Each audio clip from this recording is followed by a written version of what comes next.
Hello? Hello? Hi. Yun lang ho. Maraming salamat po. Magandang gabi po. Ayan. First time ko rito sa Casino Filipino Manila Bay. Oo. May nangyayari pala dito sa lugar na to. Akala ko pagsosolo rin lang ako nandito. Yun pala isasamahan nyo naman ho ako. Maraming salamat po. Ayan. Yung iba baka nag-e-expect po na sobrang ganda ho ako. Nakita nyo naman ho. Parang nagsisi kayo, no? Ba't ganun yung mukha niya, no? Sa bagay kahit naman ako eh. Pag nakikita ko yung mukha ko sa salamin, napakaraming kamukha. Jerry Peñalosa, Pido Harencio, Onyok Velasco, Bunil Balingit, pag may wig, may bigote, Manny Pacquiao. Buti nga hindi ako nagbe-blazer dahil pag nag-blazer ako, parang kamukha ako si Mike Velarde. May mga bago pa ngayon, Marcelito Pumoy, Bugoy Drilon. Papangit na nagiging kamukha. Tumatayo-tayo pa si mother. Tuwan-tuwa. Pero syempre, ayun, ganun pa man, ngayong gabing ito ay punong-puno po tayo ng kasiyahan, awitan, at magkikwentuhan po tayo. Mas maganda ho, magkasiyahan po tayo. Tanggalin muna natin ang ating mga lungkot sa ating mga sarili para mas maganda, mas maging masaya, positibo po ang magiging araw po natin. Napakaraming magaganda, ang dami ring magaganda ang mukha, no? Oo, umuulan ng maganda at gwapo. Pero bumabaha ng pangit, oo. Lalo na sa entablado. Ako pinagtatawanan ko na lang yung kapangitan ko eh. Tinatanong ko nga sa magulang ko, sabi ko, Nay, bakit nga ba naman sa dinami-dami na mukha, ito na ibigay mo sa akin? Karami na ako mag-anak ko, baganda, gwapo, mitsura, mistisuy, mistisahin. Sabi ko, ba't parang ako lang na iba? Sabi ko, hindi kaya pumatol ka sa Diablo? Totoo yun. Kaya minsan nagdadasal ako, sabi ko, Lord, bakit ganito? Maliit pa lang ako, tampulan na ako ng tukso. Lahat na lang ng panlalait, pangungutya, pang-alipusta, parang natanggap ko na. Sabi ko, Lord, ano bang pwede kong gawin? Sinasagot naman niya ako. Sabi niya sa akin, who you? Sabi ko, sorry, wrong sent. Ewan ko ba? Okay lang naman sa akin. Di naman ako nagtatampo. Bakit ganito yung mukha ko? Bagkos, sobrang proud ho ako dahil sa mga hindi po nakakaalam, ito po mukhang ito. Ito po ang naging puhunan ko dahil 4 na po ang napagtapos ko ng kolehiyo.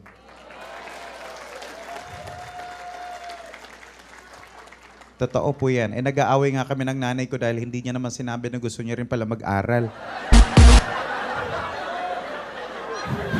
Binaypas ko daw siya. Lahat daw na kamag-anak ko, pinag-aral ko, siya daw hindi. Gusto niya rin mag-tourism. 62 years old, magto-tourism ka na eh. Saan mo ililigaw sa lupalop ng Pilipinas sa mga turista dito?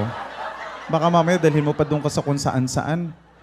Mag-HRM na lang daw siya. Sabi ko matagal na yung HRM ino-offer. Meron daw bago ang TESDA ngayon. HRM, Hotel and Restaurant Manicure.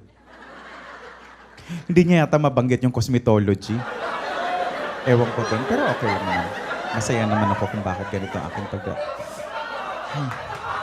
Sobrang happy. Oo. May mga taga-Samar po ba rito? Lugar po namin, isa pong island yon. Pero hindi po ako doon lumaki. May isa pa pong island sa amin. Oo. Yung island po na yon, dulong-dulo pa po ng lugar namin. Napakalayong island.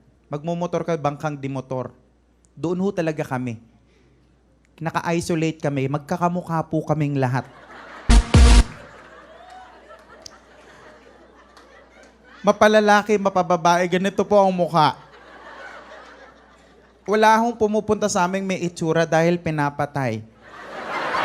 Abay, syempre, nakakalamang siya. Pero alam niyo, nagpunta sa amin si Chocolate, lumuhod lahat.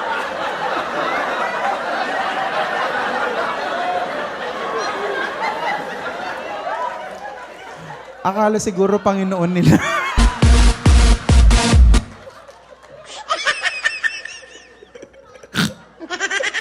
Kawawa naman yung kaibigan ko. Lagi kong pinapunchline. Sobrang fresh ako pag kasama ko yun eh. Dati Thai kami nun eh. Ngayon fresh. At least kahit papano. Yun ho, ganun ho sa amin sa Samar. Malalakas ang mga boses. Natira naman ako sa Cebu, 4 years. Early 90s. May mga Cebuano ba rito? May mga Bisaya? Napay mga Bisaya dire. Magpalakpakan nga pa mga Bisaya. Ayan. In fairness. Sa amin kasi waray. Sa inyo mga Bisaya. Wag ko kayo mahihiya. Kapag tinatanong po ang waray, yan po ang minsan nakaka-offend, minsan pag tinatanong, sino po ang mga Bisaya? Yung iba nahihiya, baka mamaya pagtawanan kami. Hindi ho. Wag ho kayong mahihiya kapag kayo po ay Bisaya. Bagkos maging proud ho kayo. Karamihan po na sumikat sa Pilipinas ay Bisaya. Karamihan. Diba? Hindi nyo po alam. Ang nanay ni Charito Solis, Bisaya. Ang tatay ni Nida Blanca, Bisaya. Karamihan ng kamag-anak na Rico yung Bisaya. Lahat yun, patay na.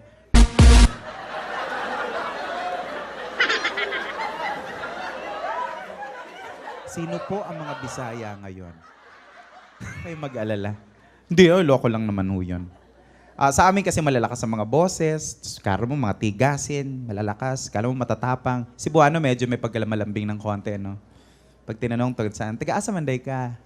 Kasi nga mo, di ba? Yun yung mga Bisaya. Pero kung parte po ng Bisaya pag-uusapan natin, ang pinakamalambing sa lahat, Ilonggo. Di ba? Nagib ang mga Ilonggo dire.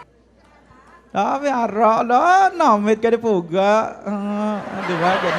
Ganun magsalita eh. Namit di puga. Galinting a piste. Kala mo kumakanta. Ganun sila. Lalo yung mga bagong salta. May friend po ako. Kinuha kong PA. Galing ng Iloilo.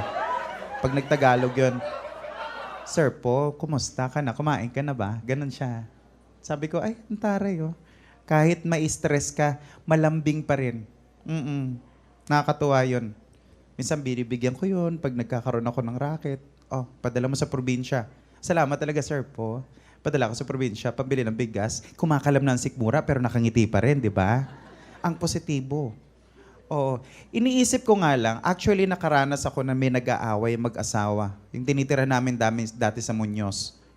Sa first apartment, doon sila tumira. Kaya pala palipat ng palipat, lipat-lipat sila ng bahay dahil lagi nag-aaway.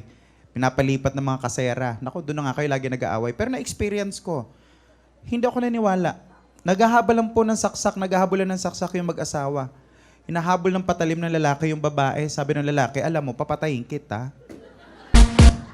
Ang taray, di ba? Papatay na siya pero kalang may kino-confirm. Sabi ng babae, sige, subukan mo. Natakot ako dahil naabutan yung babae, nasaksak sa tagiliran. Sabi ng babae, aray ko, masakit. Ang taray, no? Narinig ko yung dugo, sabi ng dugo, blog. Diba? May kumusyon na pero masaya pa rin sila. Parang umaawit pa rin. Kaya pansinin ninyo ha, pag dumarating yung mga bare months, minsan nagkakaroon ng mga krimen, di ba? Mga hold-upan. Lalo na sa bangko, di ba? Mga bangko ang punteriya nila eh. Sino-sino ba mga na-headline? Minsan, totoo yun, minsan may waray-waray gang, di ba? Minsan may Ilocano gang, di ba? Minsan may Sige-Sige gang, Sputnik gang, Okso gang. Pero wala po akong narinig na Ilonggo gang na pumasok ng bangko para mang-hold up. Hindi ko lang alam. Iniisip ko kasi. Halimbawa, mga naka-armalite, ang lalaki ng katawan, di ba itutulak yung pintuan ng bangko? Lahat kayo dumapa, ito hold up. Sa tingin mo, sinong maniniwala sa kanila? Kapag kumilos kayo na masama, babaraling ko kayo, babang, di ba? Walang mangyayari sa hold-upan nila. Siguro uwi na lang sila. Pagdating sa sasakyan, sa getaway car, sabi ng driver, ano meron kayo nakuha? Sabi siguro ng mga hold-upper, wala, nagtawanan lang sila. Pero ayan, sige. Mahaba-haba pa po ito. Actually, nakalimutan po namin sabihin na ang show ko po ay aabot po ng 8 hours. So, mag-ready na po kayo. Ang lamig nung lugar. No? Nakakatuwa, pero masakit sa buto-buto.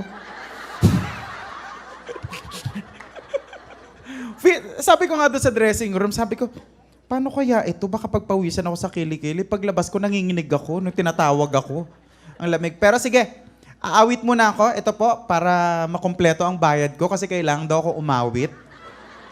Oo, yung po ang basehan ng bayad namin. Kapag nakadalawa ka yun, may extra rice ka na. Oo, kasi syempre, libre nila yung food, ganun. Ito, may mineral water kami. Pag tsumika, pag nagkwento. Tapos pag kumanta, may extra rice. Pag nakadalawa ka, yun, babayaran ka na. Oo. Sige, ito po, para sa inyong lahat, DJ Pindot!